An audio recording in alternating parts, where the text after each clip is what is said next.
putting some pressure on Ben here. He's trying to get us behind the scenes set up on Facebook for some people who aren't tuning into YouTube, just to try some different things, see how that goes. We'll see if that runs. Yeah. Hey, Facebook.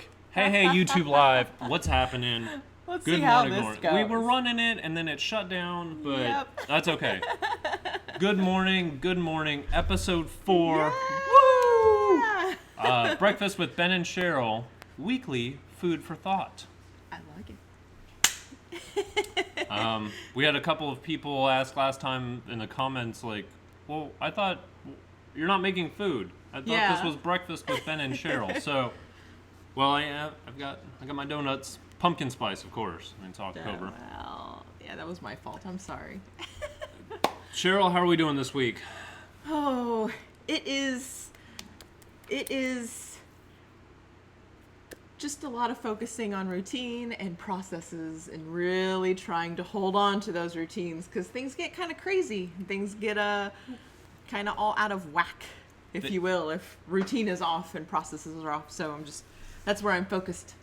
So to go into that, talking about routines and processes, and now you identify as more of a I got to follow the book compliance every time. Yes.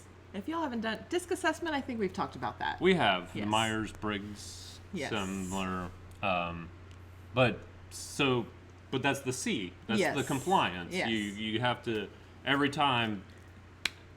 But how I am not like that. But it's funny because I'm not like that in my day-to-day, not my day-to-day, but in my admin side. Like I don't follow, I'm not very good at following those same steps over and over. But you have those same exact steps over and over in your technical work side. And in that's his skill side. And that's where it really is confusing, and that's where what are some tips as a even though I do have some, but what are some tips or what are some things that you have found that have been able to help you this week or nail down those? I got really into index cards. Where's the mirror? I'm backwards. We got it on there. Oh yeah. So I've been using index cards to sort out my different things because I can't sit and focus on, okay, these are all the things that I need to do in one spot.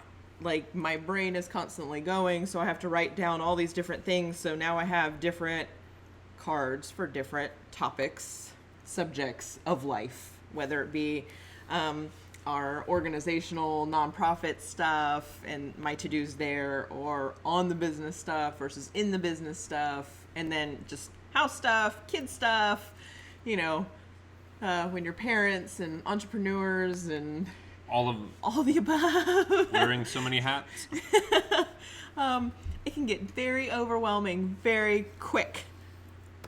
And it's finding what works best for everyone's flow and working through those.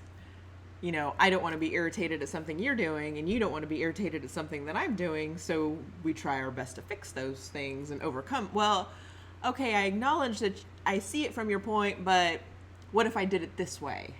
And then we come to a conclusion that way. Well, and to even go into... I know that wasn't my question you asked me. I'm sorry. No, I think that was great. No, I mean, she even breaks it down. I don't know if you can see it. Episode 2, she's got episode 4 here. But breaking it all down, because I, as a man and being tough, and I can remember all those things that I have to do, and I won't... Oh, crap, I think I have a phone call. Like that kind of stuff happens, and I never thought it would happen to me. But I could see how that daily, having that routine, and even onto the personal side. Mm-hmm. And I found that hard scheduling that stuff on my calendar is crucial. Right. And that's where I don't want to say drop the ball, but that's where stuff has slipped in the personal, like, I wanted to take care of that before this date. So yeah, writing it down, index cards. We've recently started using Trello. Oh man, Trello is wonderful. Well,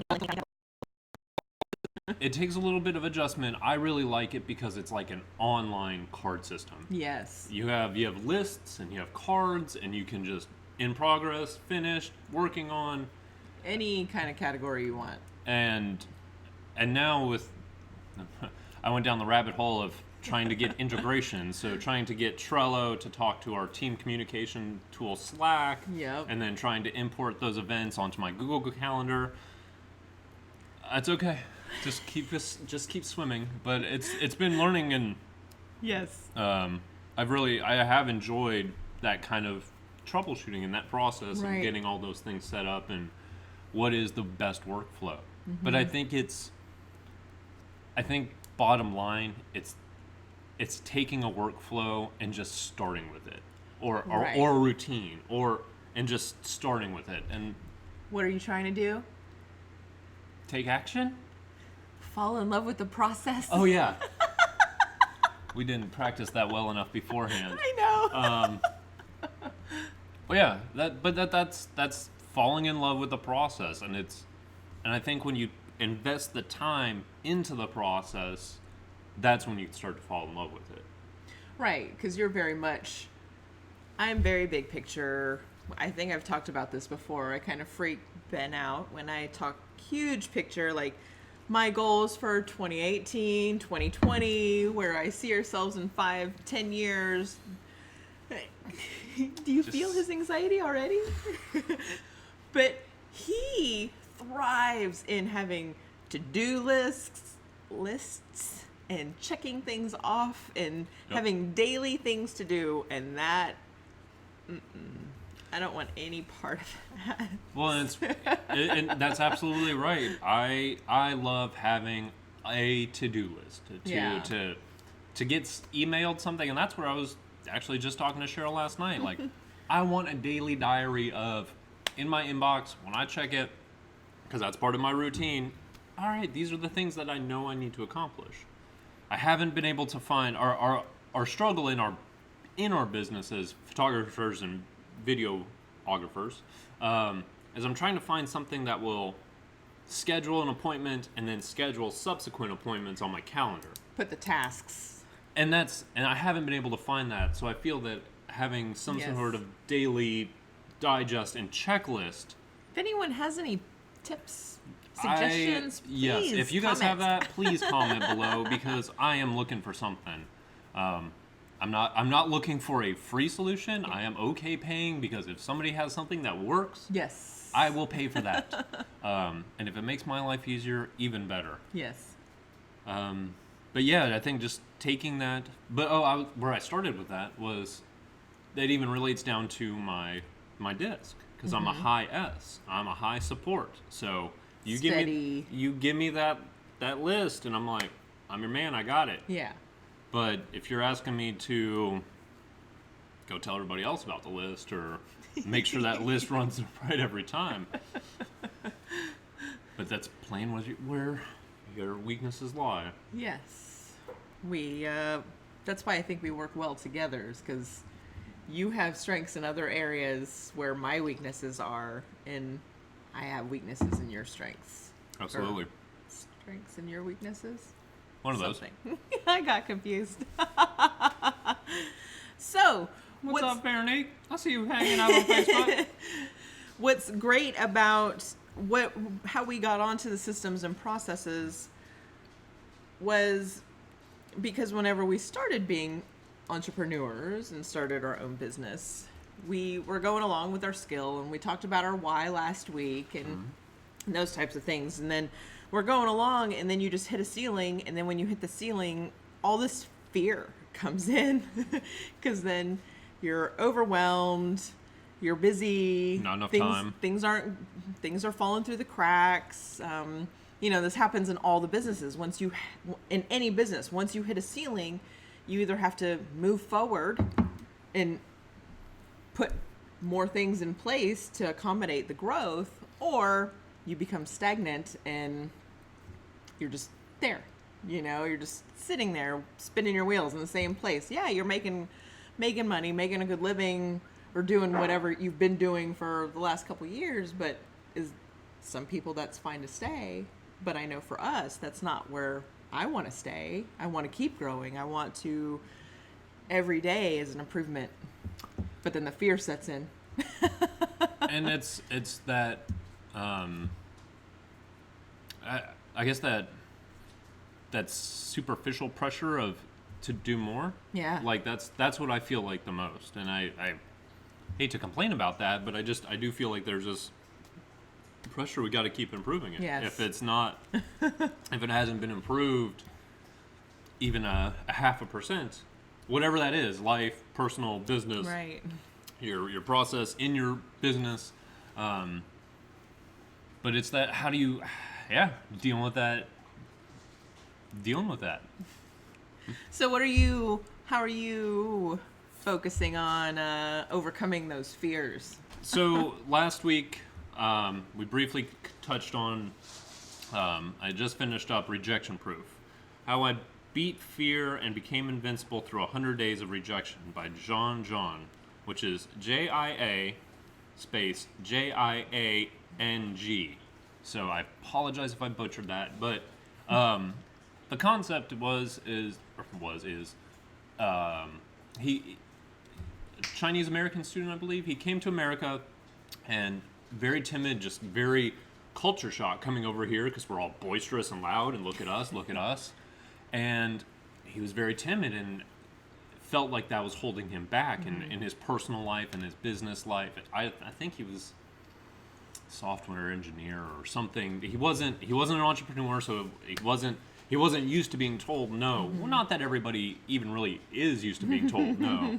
And it was kind of cool because I was oblivious to the whole YouTube sensation that he had become, apparently. And so when I'm reading through this book, he's talking about all this. He's making these videos to push himself, and so he's referencing these. And after I finished it, you can kind of go back and chronologically watch those videos to see how much he grew. Mm-hmm. And the first one he mentions, and I'll touch on it real quick, was he's at a mall and he holds it up and he's like, okay, here's the first day test. I'm gonna go ask someone for $100. And he walks up and holds it out here and walks up to a security guard. He has no idea it's a security guard. He just thought it was a businessman sitting at a desk. And he's like, can I have $100? The guy's like, no. Okay. And then he walks off. Well, in the video, you can hear, as he's walking off, you can hear the security guard ask why. Yeah. And so it's not the fact that the guy was shut down because he was asking for something so absurd. It was more so the fact that he just didn't have an opportunity to explain. Right. And so, like I said, to watch that chronologically, and as he's talking about these YouTube videos, you can see him grow and grow. So to go into that fear of rejection, it's people are going to say no. It's going to happen, but it's not a personal attack on you. Look at it as an opportunity of, I just need to educate them. Mm-hmm. Or I just need to ask them questions. The one that really took off, and the little teaser I'll leave you with, is he went into a Krispy Kreme during the Olympics, and he got an employee there to make a Olympic rings set of donuts. Mm-hmm. Not just sticking them together, but actually like fried them together. It got huge, took off. Krispy Kreme, ended up flying them both for an interview, and he hadn't even written a book at this point. Like, this was just still a social experiment. And he found, one thing that he said is, like, the more outlandish the requests, while they would get denied, they were more open to a more reasonable compromise. Right. So, I mean, don't go in there asking for, I want $1 million raise, but, just to kind of have that, all right, well, I need to base where I'm at, and they might not even know where you're at. Yeah. So, I know I kind of went long, but it was a really good book. It's a pretty short read. I like to do Audible while we're editing, so I think it was like 6 hours or something. It was good. It was really good. You can YouTube him and check out those videos. It's pretty fun. We'll put links down below too. Yeah, and I really enjoyed it, so I would check it out. Rejection Proof by Jiang. Which I'm saying it like French. Jiang. JIAJIANG. So check it out. Awesome. Yeah, that's pretty much where we can. 3 people, what's up, guys? I see you hanging out. And we got 3 people on YouTube too. Maybe it's the same 3 people. You guys have 2 browsers open as well? I see what's up. Hey, everyone starts with 1, right? That's right. Here we are, 4th weekend, and we're doing multicam setups. I know. Next week we're gonna be doing the show from the road. Ooh, that's a challenge. But I want to stay with it. So it's not that I'm not going to, but It's a routine. It's gonna be part of our schedule. so I know we're getting close to our time, and we want to let people get going so they can get on with their Tuesday morning. What are we trying? And I don't mean to put you on the spot. I just want to be brief. But why are we meeting every week and talking to these people? And like, what's the drive behind this? Because I've had some people reaching out and ask, well, it's cool, Yeah. but what's the goal? Well, I think our underlying goal is we always try to inspire others to take action. Yeah. You know, we do that with our videos, whether that be with boats and real estate. We inspire people to want to purchase these things. And then we also do a lot of work for nonprofits and events where we try to inspire others to become a big brother, a big sister, and Volunteer in their community, give Yeah, back. give back Bring and- awareness to those. right. So it's inspiring others to take action, but I think the main focus is to try and help other couples, partners, go from couchpreneurs to entrepreneurs. With that same scared face too. Yeah, I mean, that's like every day. But it's okay because you have a team. Yeah. Uh, And being an entrepreneur is a roller coaster, which Entrepreneurial Roller Coaster by Darren Hardy's another great book. Put the link below. Great book. Very much illustrates the ups and downs. So we understand the fears, the hardships, the obstacles to overcome, but we also know how to celebrate the successes and the wins and to appreciate those to take us to the next level. and a win is a win. Yes. So whether Even you small improvements. even if you got up today and put on both socks and you didn't do that yesterday, Yeah. or you're going in there and you're tackling that client that you were scared to death to talk to on the phone. So All right. yeah. Yeah. We want to be there. We want to be part of that journey with you guys. Yes. We want to talk to you, get resources and stuff too. Like, and Yeah, that's- leave us comments. Comment on the video. Yep. If we're rambly, let us know that kind of stuff too. Both Yes. ways. I want to make sure that you guys are part of this. This is not just a 15-minute rant about the week. So, Yeah. all right, Bye-bye guys. value. We will see you live next week From the road. from the road. Woo. So make sure we're not driving through any mountains when we do that. You guys have a great week. Yes. Thank you so much for tuning in for episode 4 of Breakfast with Ben and Cheryl, weekly food for thought. Bye. Bye.